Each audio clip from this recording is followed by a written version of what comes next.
Hey everybody, welcome back to TelehealthFX Talk. Okay, today's episode is one that I know so many of you have been wanting us to do, and it's honestly a conversation that more people in this space need to be having, honestly.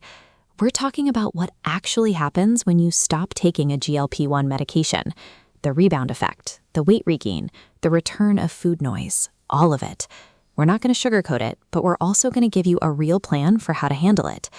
And if you're on a GLP-1 right now or thinking about starting one of the best things you can do is work with a clinical team that supports you through the entire journey, not just the first prescription. That's what TelehealthFX does. Check them out at TelehealthFX.com. That's TelehealthFX.com. This topic hits different because there's so much emotion wrapped up in it. I hear from people all the time who are terrified of stopping their medication. They've lost 30, 40, 50 pounds on semaglutide or tirzepatide, and they're thinking, what happens if I stop? Do I just balloon right back up? And I get that fear, because the data on this is pretty sobering. But understanding what's actually happening in your body gives you power over it. Let's start with the data, because I think people deserve the truth. There's a really important study called the Step 1 Extension Trial. During the main treatment phase, which lasted 68 weeks, participants on semaglutide lost an average of 17.3% of their body weight. That's significant, life-changing weight loss for most people. But then the study followed those same people for 1 year after they stopped the medication. And what they found was that participants regained an average of 11.6 percentage points of body weight. That means they gained back roughly 2/3 of the weight they had lost. 2/3. And the net result by week 120 was that the average weight loss from baseline was only 5.6%, down from that original 17.3%. And it wasn't just the weight that came back. The cardiometabolic improvements they'd achieved, things like blood pressure reductions, cholesterol improvements, those also started reverting back toward baseline. And a meta-analysis published in early 2026 found that on average, patients regain about 60% of their lost weight within the first year of stopping, and that number eventually plateaus at around 75%. Some projections show patients returning to their original baseline weight within about a year and a half to just under 2 years after stopping. Now, I know those numbers sound devastating, but here's what I need people to understand. This is not a personal failure. This is biology.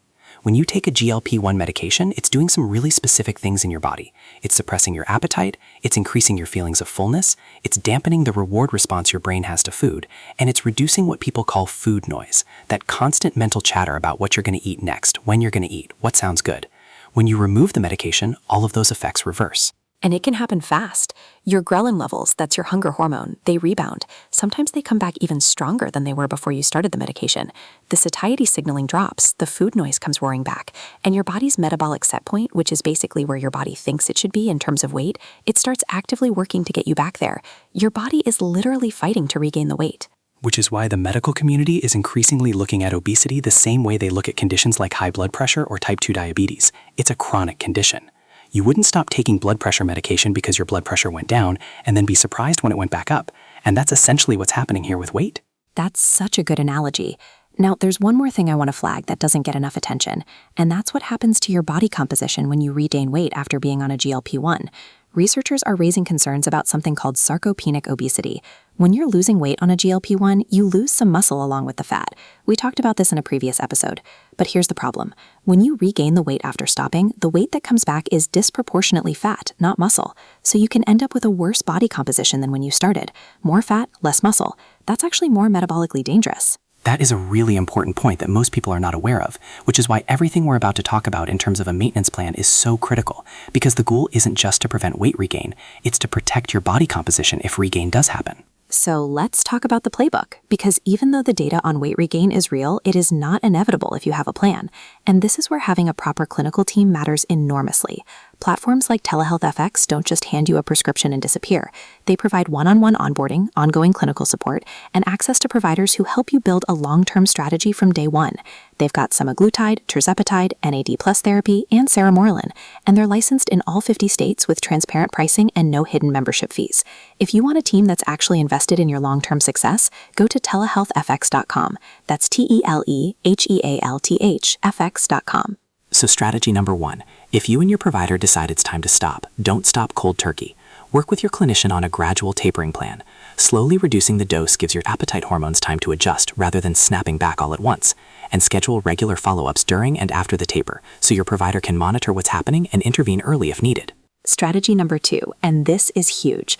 Build your lifestyle foundation while you're still on the medication. Don't wait until you stop to start building habits. The GLP-1 is giving you a window, a hormonal bridge, where your appetite is controlled and you have the mental bandwidth to establish sustainable behaviors. Use that time to lock in your protein targets, your resistance training routine, your meal prep habits.